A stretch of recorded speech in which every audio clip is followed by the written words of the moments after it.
Hi everybody, greetings to you. Peace and love. I greet you today wherever you are. In peace and love, I hope everybody is doing fine. Disclaimer for this video I'm about to show. It's a bit very sad. But we must continue and share the information in order to help save, people from experiencing the same thing. Somebody may learn a lesson or two, and they may be able to save themselves or their children from experiencing such things like what I share on this channel. This is the reason for sharing these information, so that we can help others to not to experience the same thing. So let's go, people, on this one here.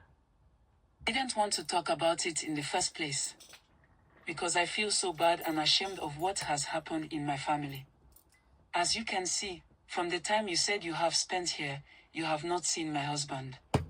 Yes, as it stands now, he has still not come for his drinks, but I honestly do not know if we are still married or not.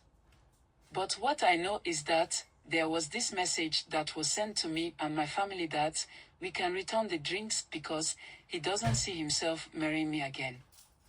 This is after efforts were made by my family to sit down with his family and himself to see what they can do to, as it were, do something about what he had done to our daughter.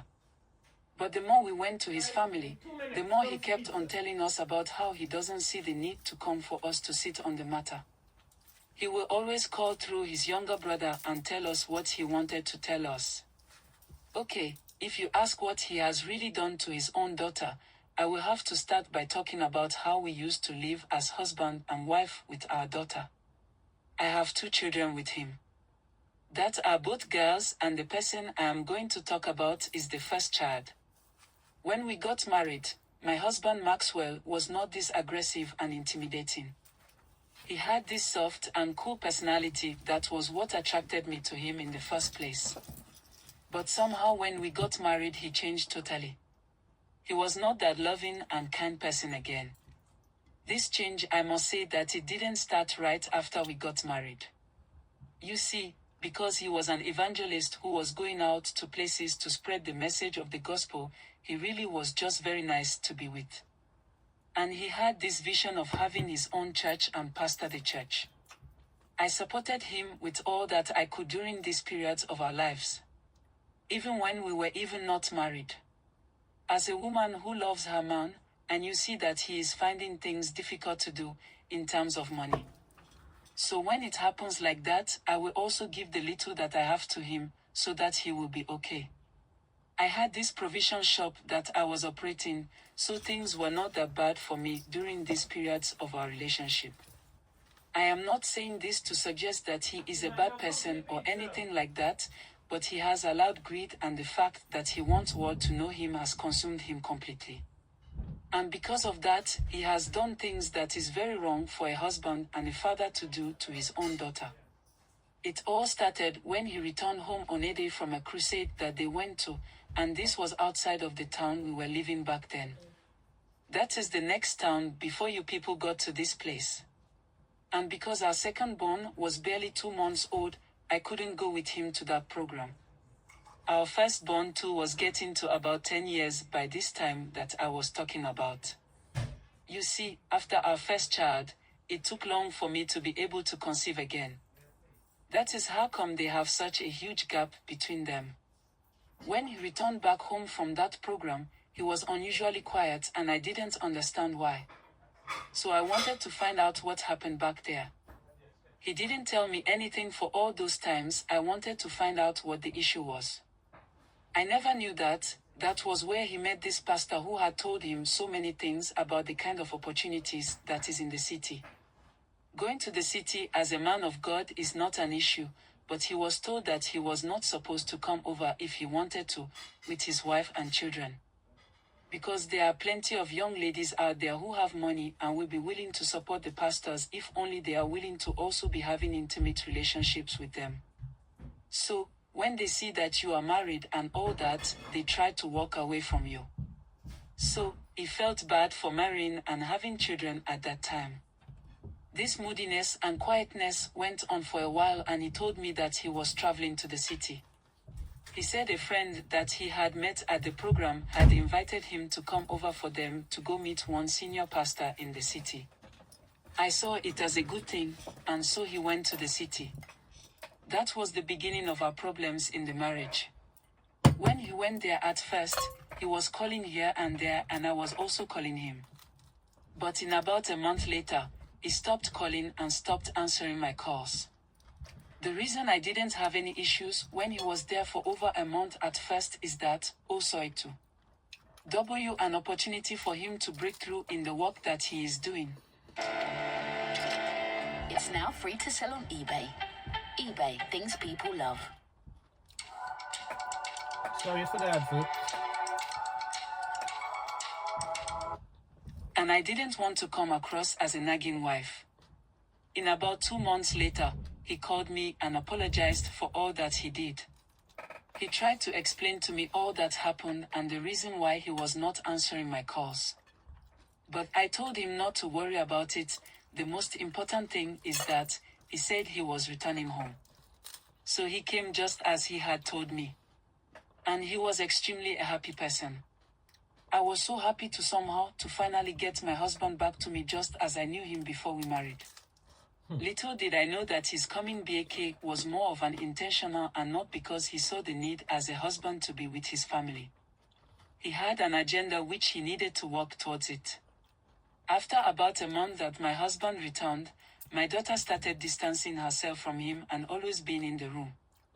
This was not the girl that I knew. So, I wanted to find out what the problem was, but my daughter never talked. She kept on telling me at that young age that nothing was wrong with her and that she just feel like that. I wanted to take her to the hospital, but her father said he would take her so I shouldn't worry myself. Weeks later, my husband told me that he wanted to return to the city because there are things that he needed to go there to do. And so, he left for the city. My brother, that was the last time I set my eyes on him. And that was also the last time he ever answered my calls. If I will get him on phone, I will have to use some other number that he doesn't know. And if he sees that it is me, he will block that number from calling him. My daughter started behaving strangely and was also falling sick. So, I took her to the hospital, and it was there that I got to know that someone has taken her virginity. I was shocked to hear that. I cried and cried, because she was young. Just about 10 years. The doctor tried to find out from her the person that did that to her, but she didn't say anything to him. The only thing she told the doctor was that she was afraid. Afraid of what too? She didn't want to say it. We came home and my mother, who she really loved, came and also tried finding out from her. It was as a result of that she told my mother that it is her own father who slept with her. And he did it 3 times with her on 3 separate nights. This was the most shocking and heartbreaking moment for us. How can Maxwell do this to me and his own child? We called and called, but he didn't answer to our calls. So we took the matter to his family and they also called my daughter, who told them everything she told us. And apparently, why she didn't want to say it at first was the fact that Maxwell told her that if she ever talk about it, her mother would die.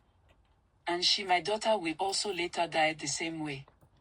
So because of the fear of losing me, her mother at that age, she decided to not talk about what she was going through. At that meeting, when his family called him on the phone, he told them that he has no idea of what his daughter was saying. And if I want to disgrace him like that, he does not want to continue with the marriage again. So he is no more my husband. His father honestly showed maturity that day. The way the man scolded him on the phone, he really earned a lot of respect from me. He told my family to let us not being the issue out. We should give him time to meet with his son and have a talk with him so we can come to a peaceful solution for what has happened. His father kept coming to our place to see how his granddaughter was feeling. Nonsense. He really showed how good of a person he is. Bullshit. After about 2 weeks, the most difficult thing happened. My daughter started behaving like he has lost it in the head at that young age.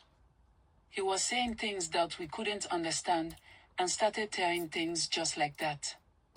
My daughter was going out of the normal. I called my mother and also called my husband's father. When they came, he suggested we take her to the hospital to see what really the problem is. And so when we took her to the hospital, he came with an idea. He said even though I might not agree to it, he is pleading with me for us to go and see these white garments pastors and see what they can say and do for the child. My mother didn't even let him finish and she said I have no choice, we will go with him. On our way, my mother asked about why his wife has not shown any sign of interest in the granddaughter's problem. This man asked my mother not to worry about her. He said that what matters is that he, as the husband and the father to Maxwell, is here with us. When we got to the place and we told him about why we were there, he told us to give him about 30 minutes for him to do some things first. When he came back to where we were seated, he told us that what is happening to my daughter is not for the hospital, and so we should go and bring her to his prayer center before he will continue to have any interactions with us. So we returned home and made all the necessary preparations and for my daughter from the hospital. Now when we finally brought my daughter to him, he did certain prayers for my daughter and used herbs to do certain directions. He told us one thing. He said, what he is coming to do for my daughter is going to be a fight that will be difficult in the realms. What he said was that he was going to fight the blood of the child, which I didn't understand, so I asked him to explain his words to us. That was when he came clean with us about my husband. He said that my husband had gone to join some society in order to become powerful as a pastor. And as such, one of his rituals that he needed to do was to use someone he loves as the sacrifice. Apparently, he was going to use me, but because I was a newborn mother, they ejected that sacrifice. And that is why he came for our child. So he couldn't afford to sacrifice the life of our daughter, so he took her virginity, which now causing my daughter to become insane. And the level of sacrifice that he has made is really huge. But he, as the pastor, will do all that he can to save the child. Because when he looks at the future of my daughter, she is the one to erase suffering from the family. That is why Maxwell also used her, because sacrificing her is really, really huge in the spiritual realm. And so if he is successful, Maxwell will become one of the most influential pastors in the country. And he promised to help my daughter any way he can to bring her back to her old self. So that is where we are at the moment. We are still going to the man's prayer center every now and then. Choose getting paid early with Monzo.